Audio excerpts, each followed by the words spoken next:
Out in the burning quiet of northwest Arabia, where sand and wind have kept their own long stories, something unexpected has come to light. A team of scientists, many of them secular, some openly atheist, went into a remote region simply to map old trade routes and study geology.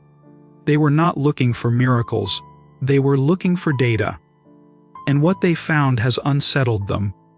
On a stark ridge they noticed a mountain with a dark, blackened summit, as if some great fire had scorched the rock long ago. Nearby, a massive boulder was split cleanly down the middle, and at its base were channels and erosion marks that suggest water once gushed through that spot. Close to the foot of the hill, researchers found carved stones and a circular stone platform that look a lot like altars. There are rock drawings, animals, bulls, cattle, that reminded some of the biblical story where a people made a golden calf, and there were stone markers placed in ways that mirror descriptions of boundary stones from ancient texts.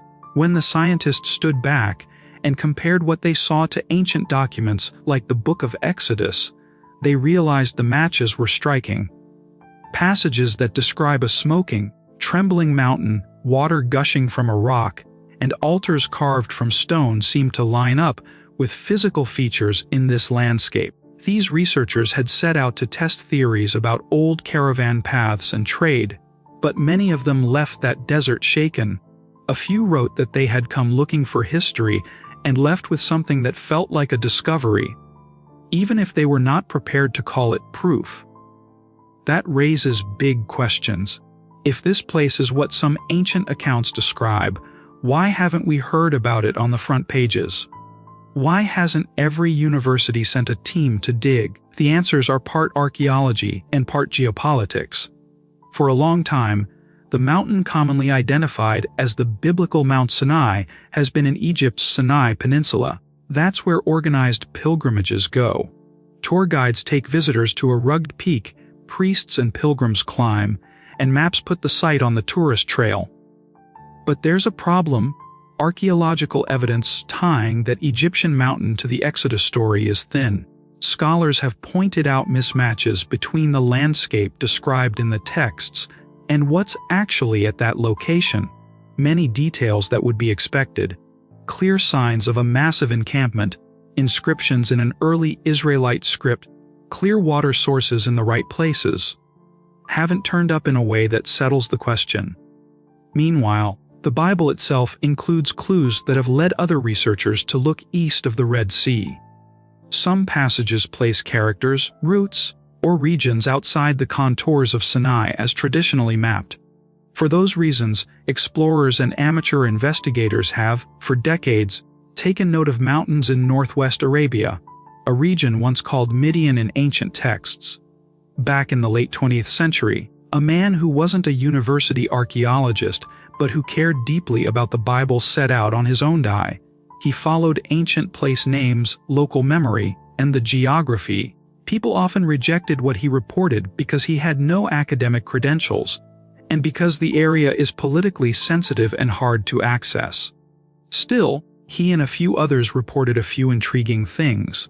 A scorched peak, a split rock, stone formations, and they pointed to a place now commonly called by local names like Jabal, out something in northwest Saudi Arabia. For years, those reports were dismissed or ridiculed in academic circles. The mainstream view didn't change. The region remained off limits to most foreign researchers, and the conversation stayed on the margins. Recently, the Saudi government has started to allow more archaeological work across its vast deserts. As part of new archaeological and historical projects, a number of international teams, including purely scientific teams, have gained access to areas previously closed to outsiders. These teams were not searching for biblical validation. They were studying trade routes, rock art, and desert ecology. Yet several of the features they recorded looked eerily familiar to the descriptions in the earliest accounts.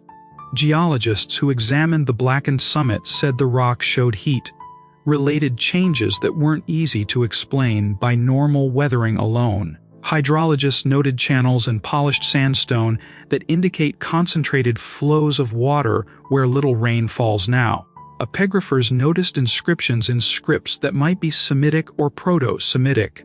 Photographers captured images of carved bulls and circular stone platforms. For the scientists involved, this created a dilemma. Their professional instincts said document carefully, analyze samples, publish the data. Their human instincts said something bigger might be happening. Something that would rewrite parts of a well-established story. There are a few practical reasons the story hasn't exploded into global headlines. First, the region is politically sensitive. Saudi Arabia tightly controls access to certain areas for security, preservation, and cultural reasons. When a government is deciding which sites to open, it's not always a quick or public process. Second, academic change moves slowly and cautiously. Publications require peer review, radiocarbon dating, stratigraphic analysis, and often decades of corroboration before a mainstream verdict shifts. Third, the idea of shifting Sinai from Egyptian soil to Saudi sand carries cultural and religious baggage. A change of that size would affect tourism, textbooks, scholarly reputations, and political narratives, which naturally invites resistance and caution. Finally, some people simply don't want ancient religious texts treated as literal history. For them, the suggestion that a scientific team found evidence matching a sacred narrative is troubling or inconvenient. All of these factors together can delay, silence, or complicate the release of news. Scientists are careful for good reasons. To move from intriguing to probable or proven requires multiple lines of evidence dating. Organic material suitable for radiocarbon dating would help anchor any human activity to a time frame. Inscriptions, clear texts that refer to names, places, or events we can date would be powerful. Settlement evidence, signs of large, sustained camps, hearths, pottery, food remains that match population expectations. Geological confirmation, independent studies explaining the scorched summit and erosion channels without relying solely on biblical correlation. Peer review, publication in established journals, and open data sharing so other teams can replicate results.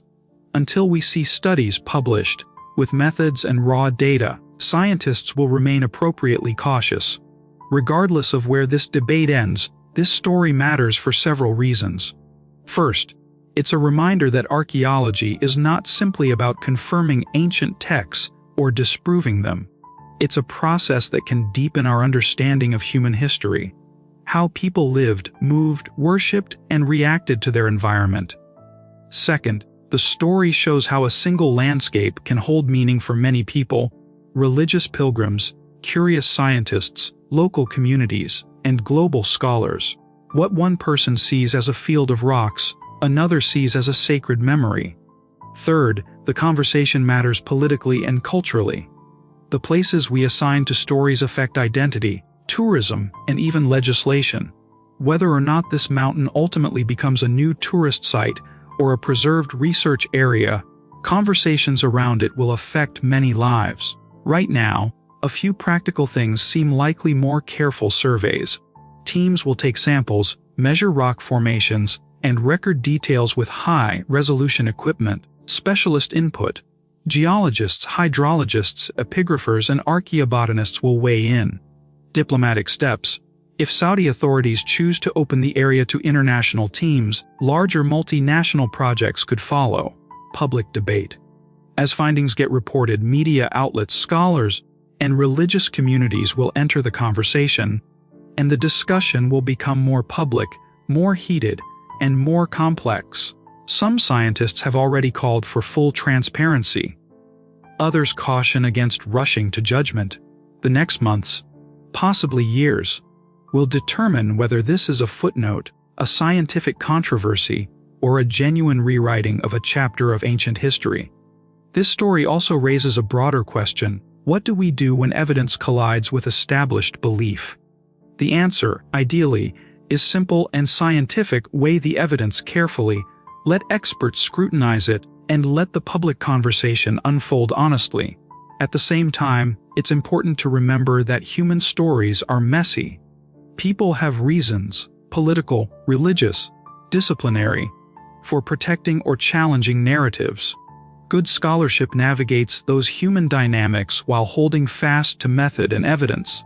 Whether this newly reported site in northwest Saudi Arabia turns out to be the place some have long called Mount Sinai, or whether it remains an intriguing but inconclusive landscape, the episode is a reminder of how alive history can be. Rocks and sand that have sat quiet for millennia still have stories to tell, if we listen carefully and investigate openly. If you're following the story, keep watching for verified studies and official publications. Headlines and initial reactions can be dramatic, but the slow work of science and archaeology will eventually offer the clearest answers. And whatever the outcome, this desert discovery shows that the past is never entirely buried. Sometimes it waits until the right time, and the right people come along to bring it back into the light.